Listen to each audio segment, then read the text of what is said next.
1. 96.7 KCAL rocks. Look at this. The crew is all back together. 40. It's time to talk sports with our guy Pep. What's up, Pep?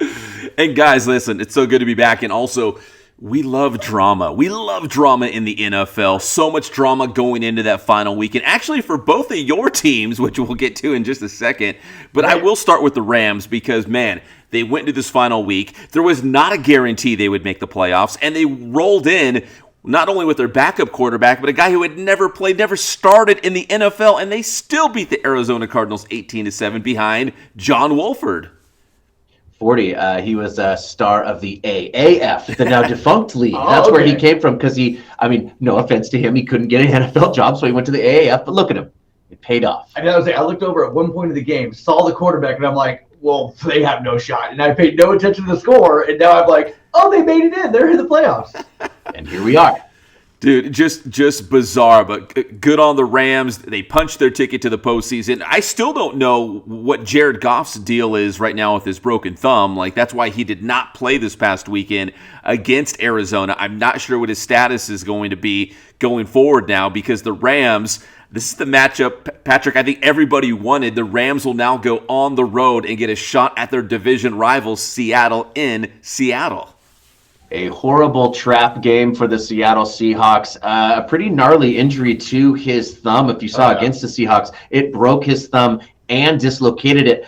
Props to him for snapping it back into place and finishing the game. It was quite amazing. And a lot of people will kind of see, the Seahawks, who are kind of thought of as one of the top teams in the league, and then the Rams, who kind of snuck into the playoffs, and think that is a one-sided matchup. They're division rivals, and they always play each other very hard. No kidding. This is like your brother. They know you. It sounds like not too long ago, Patrick and 40, we were having this conversation that even when the Rams were bad, like a couple of years ago, man, they were really bad. They still had Seattle's number. They always played the Seahawks tough. Always.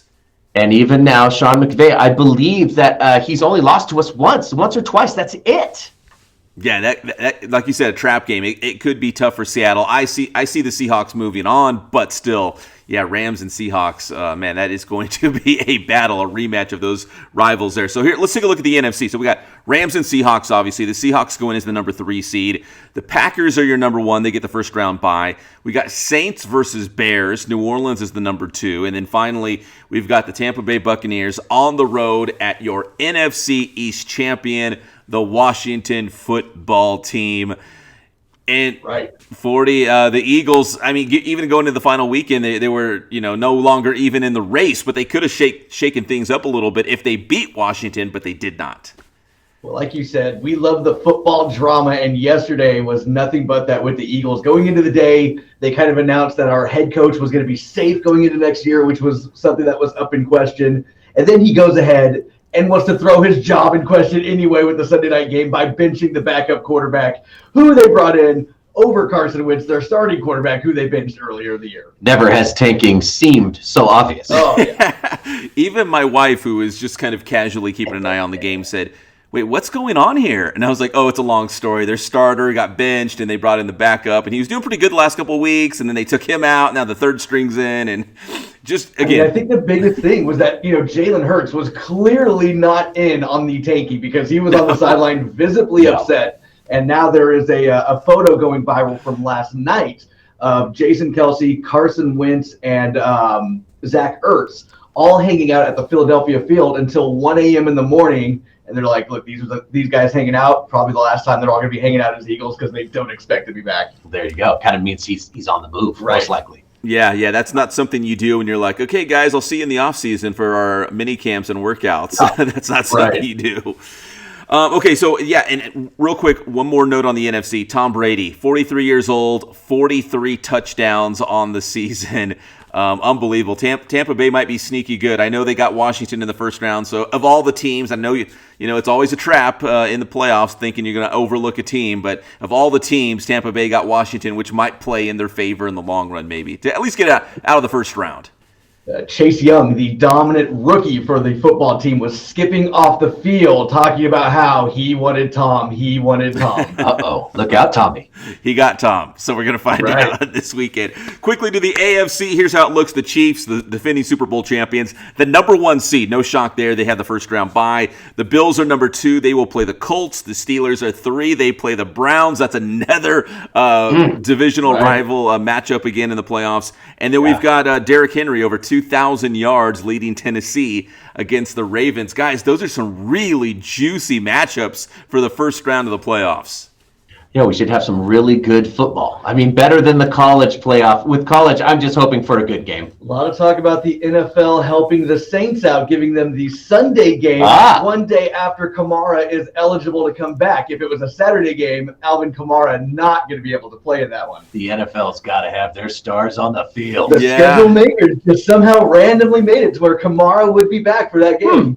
It's because they can't screw Drew Brees over again. They can't do it. It's like they want Drew Brees, because we love good stories, right? Like, what if Drew Brees, wins the Super Bowl, announces he's retiring right after the game, rides off into the sunset? Like, people want that story, and the only way they're going to do that is obviously if Alvin Kamara's in that first game. You can't win a Super Bowl if you don't win that first round playoff game. A la Peyton Manning. That's how he did it. He could barely throw. He basically casually rushed for 6 touchdowns about a week ago. That's true. Casually. Wow. That was impressive. Was that on Christmas Day? I think it was, right? At Christmas Day against the Vikings, 6 on the ground for Alvin Kamara. He was wearing his Christmas shoes, 1 green, 1 red. And just laughed it off when Taysom Hill stole one of his. It would have been 7. Yeah. No, seriously, you're right. It could have been 7. He had a monster game, that Alvin Kamara. So those are your first round matchups in the NFL playoffs. Anything can happen, but I think we've got some real intriguing matchups, I guess you could say, especially Rams, Seahawks. That's going to be a lot of fun. I want to see what Tom Brady does in the playoffs. I want to see Browns, Steelers, the rematch again. I mean, there's so much intrigue. And again, we love the drama. There's some drama going on in the first round of the NFL playoffs here. Yeah, so here we go. Perfect. Bring on the drama. Yeah. And finally, to the NCAA College Football National Championship game, those semifinals. Guys, I was so fired up for these semifinal games, and they both came out to be duds in the long run. I am surprised, I am stunned that the Ohio State beat Clemson so handily, so easily, and then we kind of knew Alabama was going to run over Notre Dame, but I'm still surprised that Clemson went down so easily to the Buckeyes. 40's worried about Ohio State maybe having a little letdown. This is my thing, Pep. Is there any way Ohio State makes this a game?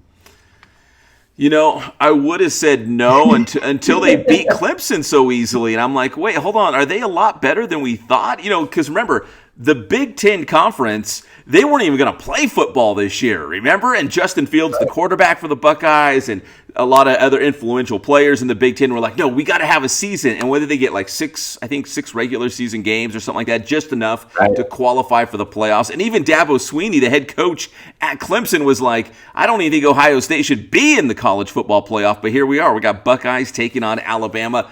I think they have a shot, but I would still lean, obviously, towards the Crimson Tide. I almost wish that they didn't celebrate so hard and go so crazy like they won the national championship, because that makes me feel like there's going to be a letdown. Alabama only 7.5-point favorite, so Vegas seems to think that it will be a relatively close game. And that college football national championship a week from today. So they've got a week to game plan for that other team. So it gives them a little extra time to get ready for that national championship. But Alabama trying to win their 6th in the last 12 years. So it's been like Alabama almost all the time playing for that national title. Yeah, it's going to be Alabama by 1,000,000. Pep, that's why we got you. We got you because you got the NFL this weekend to get us warmed up, and then to college. Right, Pepper? Alabama by 1,000,000. I'm writing that down, 40. Right. Put the bet in. Pep, tell me how to get your step. It's Inland Sports, guys. Inland Sports all over social media. We got the YouTube channel as well. We're interviewing local high school football coaches as well, trying to hype up the local IE sports right now.